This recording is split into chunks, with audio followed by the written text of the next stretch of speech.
le traitement médiatique des litiges fonciers par les plateformes numériques, des chaînes de télévision.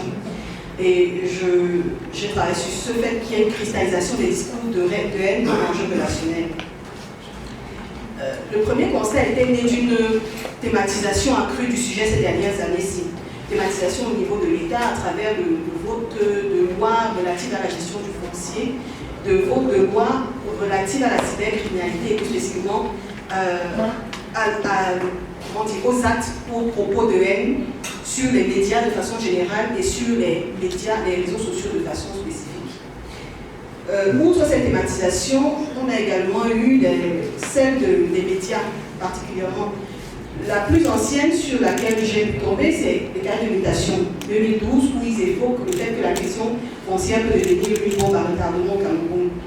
Il y a également une couverture accrue des litiges fonciers par des médias locaux internationaux, une couverture de conflits communautaires qui ont été plus ou moins médiatisés. Une actualité émaillée de grands scandales, dont le plus récent, c'est le Psychologuette, ainsi que l'a baptisé le journal Jeune Afrique en 2022.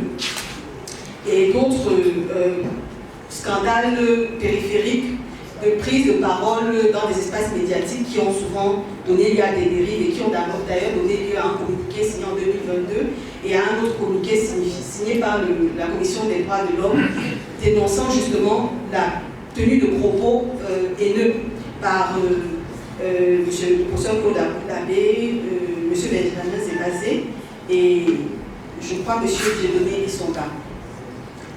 Il y a également une littérature scientifique prolixe sur le sujet depuis une vingtaine d'années. La première, ça a-t-elle à montrer la symétrie entre un système juridique et un système administratif dans les voies de résolution de litiges fonciers. La deuxième va plutôt traiter de l'élitisation dans les zones urbaines de l'accès aux titres fonciers, le fait que ce soit plus facile pour les élites d'avoir accès en tout cas à ces procédures-là du point de vue de la lourdeur et du point de vue des fonds, des finances. La troisième, enfin, est beaucoup plus stratégique, est issue de rapports et autres, qui essaie de trouver des résolutions en termes de médiation à la gestion des conflits fonciers. À partir de là, il m'a semblé qu'il y avait quand même, autour de la question des réseaux sociaux numériques spécifiquement, une prolifération des discours haineux qui étaient associés à la question du foncier et parallèlement à la catégorie litige foncier. Donc, je me suis posé la question de savoir pourquoi est-ce que le traitement de l'actualité relative au litige foncier sur les plateformes numériques Facebook, des chaînes de télévision camerounaises, donnait-elle lieu à la multiplication de discours de haine. Comme question secondaire, il était question de comprendre les stratégies en jeu de cadrage qui justifiaient et présidaient le choix de cette thématique par les chaînes de télévision. Pourquoi est-ce que les chaînes de télévision affectionnent cette thématique-là? En question secondaire, je me suis posé la question de savoir comment ces contenus pouvaient favoriser ou limiter les discours haineux. L'hypothèse principale que nous avons eue, c'est qu'il y avait une action de cadrage qui était stratégique et qui participait à montrer l'actualité sous un certain angle afin de cristalliser les communautés physiques.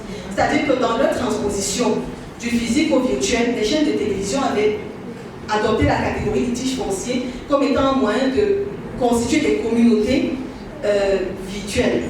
L'hypothèse secondaire, c'est que dans le but d'attirer, d'entretenir et de conserver leur communauté physique, les pages Facebook des chaînes de télévision mettaient sur pied des stratégies de cadrage, tendant à mettre en visibilité ou à polir certains aspects polémiques des sujets traités.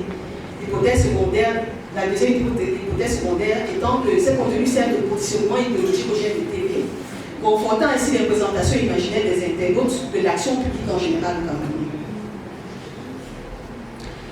Relativement à la méthodologie, ce n'est pas très clair, j'ai fait une capture d'écran. Désolé. La littérature sur le sujet a été le premier axe que nous avons employé. Ensuite, nous avons procédé d'une façon un peu particulière parce que nous trouvions que la catégorie litige foncier, en particulier, on la met tout le long de notre texte entre guillemets, que la catégorie était porteuse en elle-même de conflictualité. Et donc, nous sommes allés sur 4 chaînes, les pages Facebook de 4 chaînes de télévision, Tia TV Web, Canal 2 International, Equinox TV et Vision 4, qui est un autre pendant, Vision 4 Digital. Nous avons saisi dans la barre de recherche litige foncier et nous avons obtenu 49 publications qui ont constitué notre corpus à la fois télévisuel majoritairement et textuel.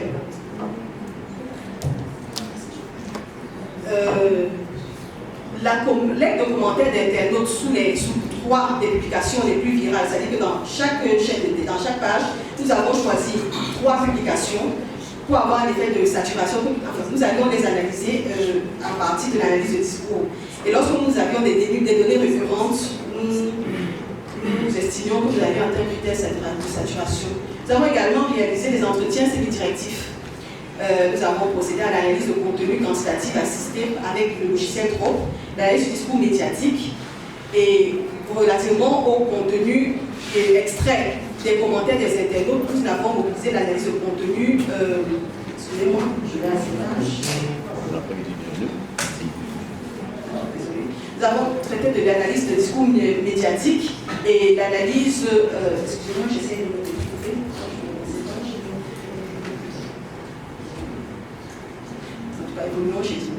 Donc, les formes d'analyse que nous avons mobilisées nous permettaient de voir des éléments, des formules spécifiques dans l'analyse de discours et des formules d'indexicalité, c'est-à-dire des formules d'indexicalité qui renvoyaient à d'autres référentiels.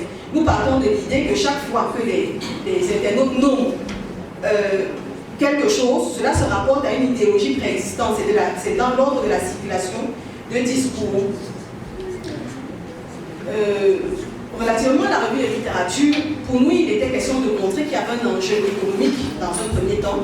Les médias produisent des contenus parce qu'ils sont en quelque sorte en situation de concurrence et doivent vendre. Qu'ensuite, ces univers numériques eux-mêmes, produisent des formes techniques qui, elles, sont supposées créer de la conflictualité. Et ils ont justement particulièrement travaillé là-dessus en montrant que les médias, dans leur façon d'aborder les contenus, dans leur façon de créer le débat autour de certains thèmes, visaient justement à créer de la conflictualité parallèlement. On va aller au résultat. Dans la première partie, nous avons essayé de montrer, comme nous l'avions identifié en hypothèse, que le traitement de l'actualité relative au titre foncier étant en fait le fait de la monstration, c'est-à-dire que les médias choisissaient de montrer des éléments plutôt que d'autres qui avaient une stratégie qui était inhérente à tout cela. Là, nous avons fait des captures d'écran qui montrent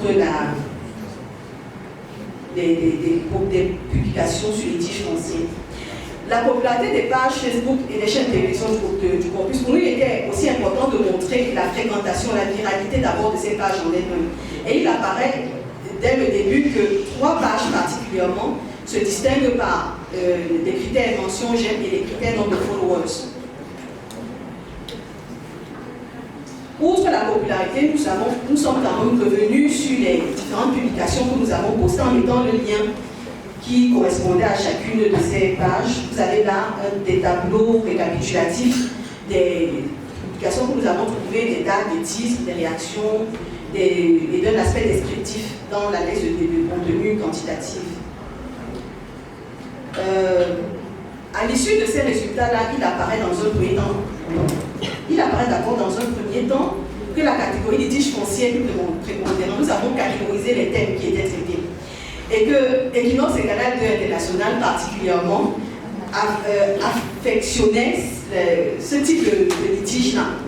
Il faut relever que les 2 chaînes foncières du capital privé ont été fondées toutes les deux au début des années 2000. Et que d'une certaine façon, par leurs caractéristiques appartenant à 2 grands groupes, elles sont en situation de concurrence et de compétition. Et que d'une certaine façon également, leurs slogans qui sont populaires, Canal 2 plus près de vous et le deuxième, au-delà de l'image, nous rendons compte qu'il y a une revendication de proximité qui est faite par ces chaînes-là.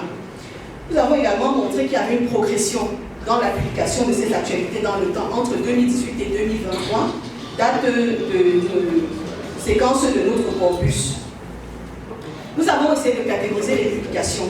Nous avons vu qu'il y a en fait... D'accord, j'essaie. Nous avons vu qu'en fait il y avait des publications de type à chaud et des publications de type à froid.